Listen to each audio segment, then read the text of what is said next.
Hey guys, what's up? It's Sean, Autotopia LA, and this is a really unique one for us to get to do today. Now, I warn you ahead of time, we're not driving this car today. It's fresh back from SEMA. It's a very fresh build. It's probably, I would venture to guess, in the $700,000+ range. So I was asked by the builder of this car to not drive it whatsoever. So I apologize in advance for not driving, although we'll go out back and we'll get a little slow motion going with it. We shot a car a while back called Havoc. It's a 1971 Dodge Challenger built by Rides by Cam out of Australia. If you've seen that video, you'll notice a lot of similarities in this car. Obviously, same builder, same approach to it. As radical as that car is, I gotta say this one's even more radical, which is probably why this car has been dubbed the name Notorious. This is a 1970 Plymouth Cuda that has gone through an extensive amount of work, well over 5,000 hours of work in this car. So let's deal with the mechanical stuff first, because this car has some really radical mechanical elements. I'm gonna take a second, I'm gonna pop the hood and blow your mind with what we've got here. This is a freak show. The engine in this car is a 900 horsepower, 9,000 RPM revving Dodge R5 P7 NASCAR engine. We'll just take that in for a second, because I think it's pretty radical to do that. It would have been very easy to go with some modern crate motor, put a Elephant in it or a Red Eye, or you get the point. The owner of the vehicle is a guy that used to race cars. For all I know, he still races cars. He's big into drag racing. The individual throttle bodies here, stunning. I mean, it's such a cool look. I actually can't get over this engine bay. As beautiful as Havoc was, I think this is even more extreme. This is a Richmond Super T10 3-speed. I find it really interesting. I've never driven this type of transmission before. Some of you guys might understand exactly what this is. It's a vertical shifter only. So you pull the pin, throw it up into first gear, go for second, pull it straight down, third, throw it straight back up. Apparently third gear is very tall on this, so you can drive it in third gear up into some pretty high speeds. Again, we're not doing any driving today, and I'm bummed about that, because I would actually love to drive this car, if nothing else to experience what it's like shifting this thing. It's a tilt and clutch on it. The rear end's a 9-inch full floater rear end. If I remember correctly, I think they said it's a 35 spline axle on it. As far as suspension components go on it, again, keeping with all the race theme, some of you torsion bar guys might get a little bummed about this, but what they did was they took a C6 Corvette front, narrowed it. The middle of the chassis on this is from the Roadster shop. It's a 4-link rear end with a Watts link, all completely and totally custom. You know, another thing I find interesting with this one, the Rides by Cam guys, based in Australia, it's a father and his 3 sons that build these cars. They're really good guys, man. I love the Rides by Cam guys. So more of the mechanical stuff, everything obviously full custom on it. It's a 2-inch full custom built header system, going to a 3-inch exhaust all the way out the back of the car. Some of you guys have heard me say this before. Personally not a big airbag guy, but if you're gonna do airbags, I've actually got no issue with the Ride Tech Shockwave suspension setup, which is what's on here. You got the coil running through the bag, so you're still always sitting on the coil. You get the ability to do like this car, stance it like crazy. I mean, when you drop the thing, it's mind-boggling how cool the car looks. The wheels you see on here are absolutely stunning in my opinion. Billet Specialties wheels. It's a 20 by 8.5 up front, 22 by 12 out back. So the car's running 275, 30, 20s up front, and it's running 335, 25, 22s out back. Also, the car's running Willwood brakes all around. Let's jump over to the cosmetic elements on it, because Rides by Cam, in my opinion, does some of the finest metal work in the world. Rob wanted to go with a really unique, interesting, one-off color, so he turned to the one and only Charley Hutton. If you don't know who Charley Hutton is, I highly recommend looking him up. He's arguably one of the greatest painters alive in the business today. This is a one-off, I don't even know how they pronounce it actually. It's K-A-L-A-L-U-A green. Kalalua?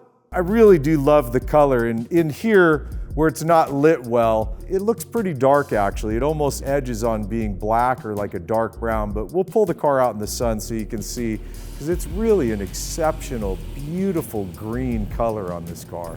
Hey guys, today's episode is being brought to you by Factor. Factor is a subscription-based meal delivery service that I've tried a handful of times now.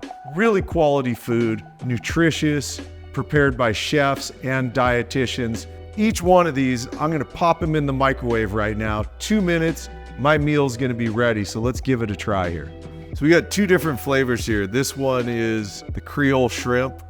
So it's as easy as a couple pokes, holes, vent a little bit, and then pop it in the microwave for 2 minutes.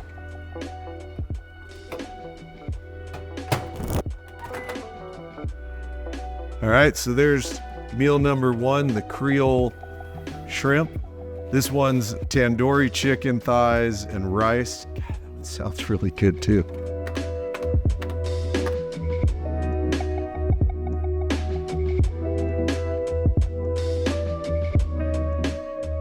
I'm definitely digging this Creole shrimp. I like Creole food anyways. What I dig about Factor is that I'm a busy guy.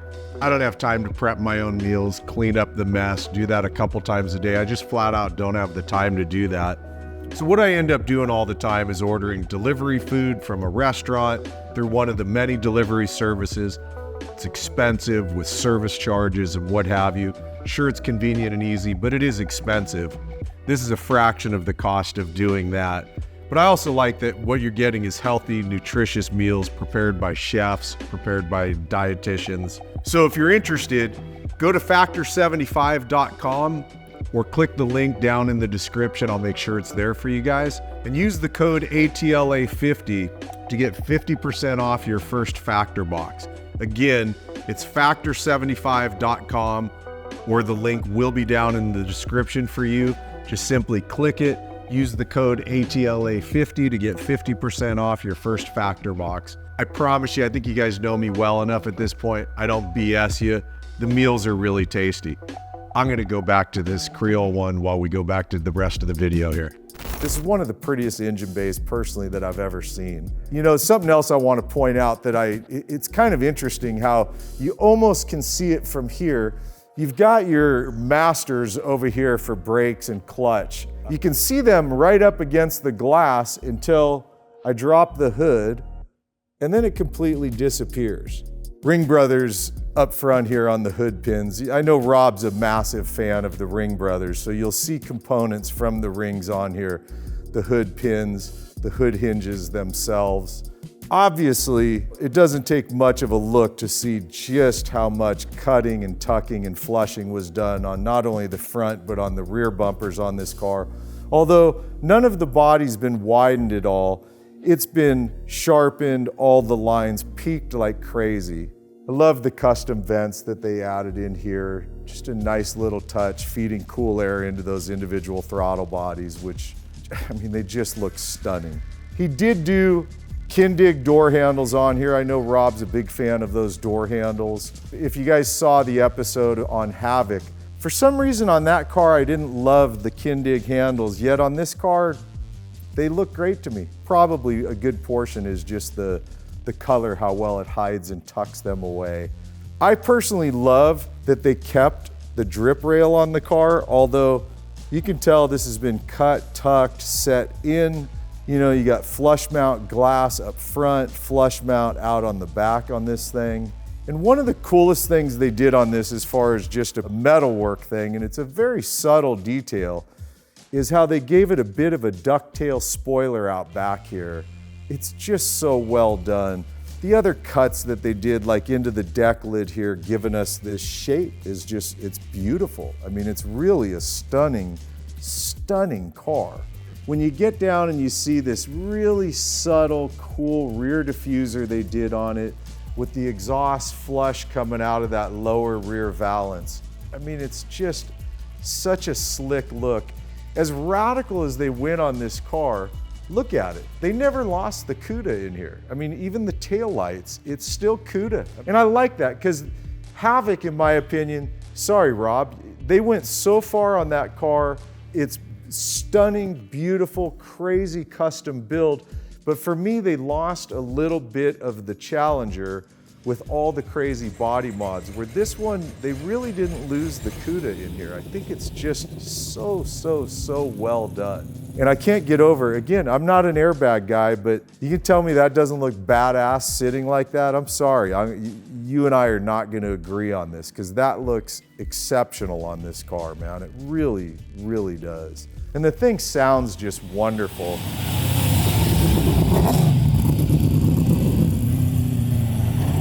All right, so let's go into the interior.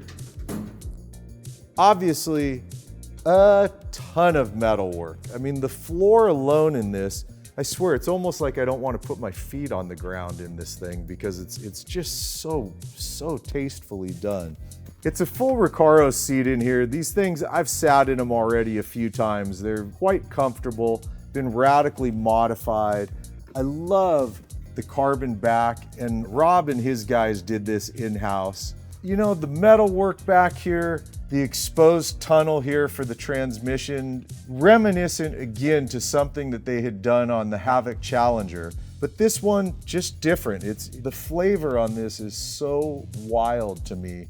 Obviously, massive tubs back here, the dimple die everywhere, and that theme follows throughout the entire car.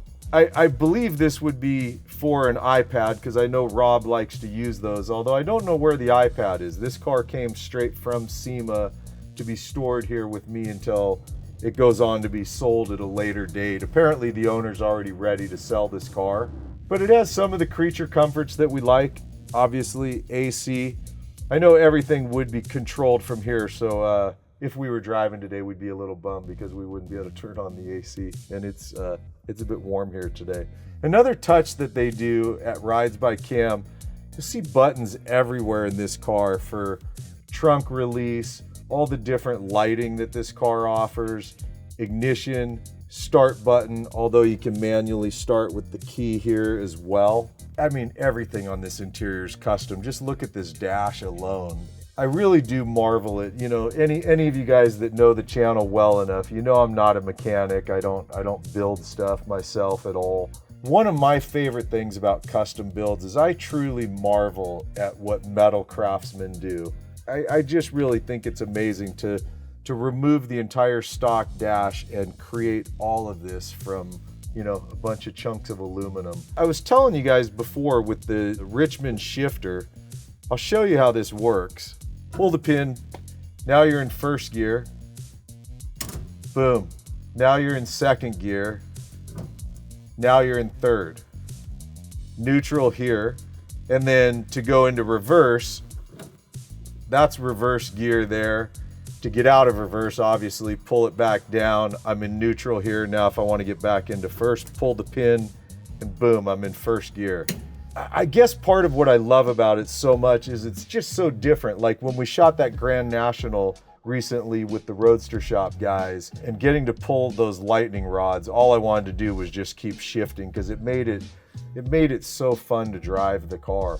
I know without even lighting them up right now, Rob loves using the Dakota digital gauges. This is obviously a very custom setup for this car, as everything is. I mean, this is one of those crazy total one-off, total custom cars. I'm sure at some point somebody will drive it. As I understand, the owner, Trent, has already spent some time behind the wheel. He's put a few miles on the car. This is in total show car status right now, but at some point somebody is going to be driving this car down the road, and I think they're going to be having not only a great time, you're talking about just a bonkers show-stopping vehicle, man. It's really quite wild. It really blows me away that they do all of this in-house. A father and his 3 sons doing this together, man.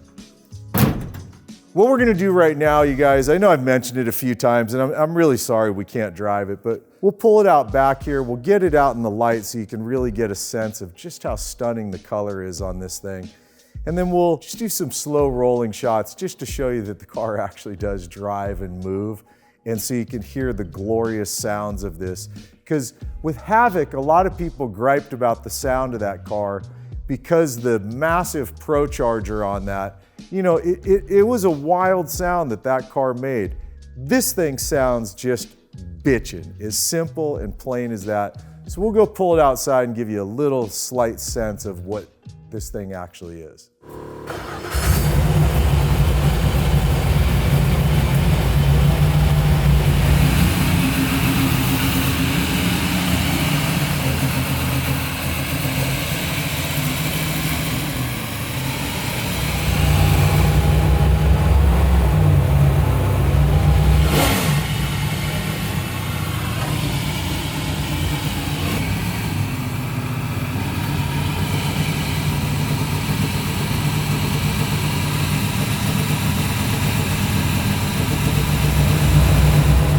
This car is wild. The sound of it is such a trip.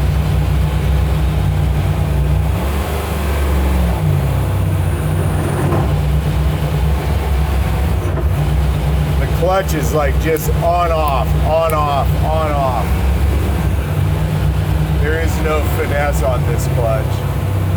I was told by Rob that it's really just, you're on off, that's it. Total race car stuff, you know, that's what Trent, the owner of the car, by the way, Trent Carter, you know, he was very clear about what he wanted and definitely got it. I mean, this thing's bonkers.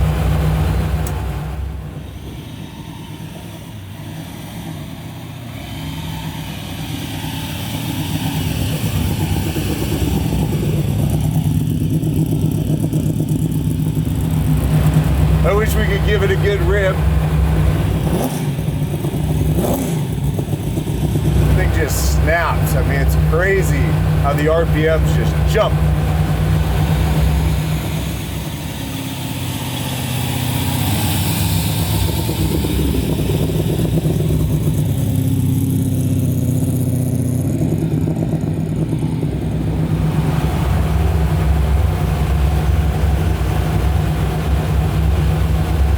That baby doesn't have a big turning radius now, does it?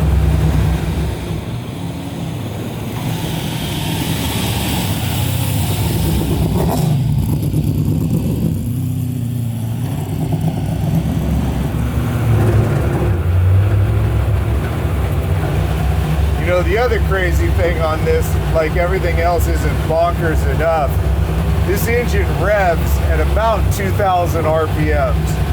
It's a race car engine. It wasn't meant for sitting around cruising along in traffic, you know what I mean? It's this is a full-blown NASCAR motor in this thing. Not an easy one. I would not want to drive this in any of our lovely LA traffic.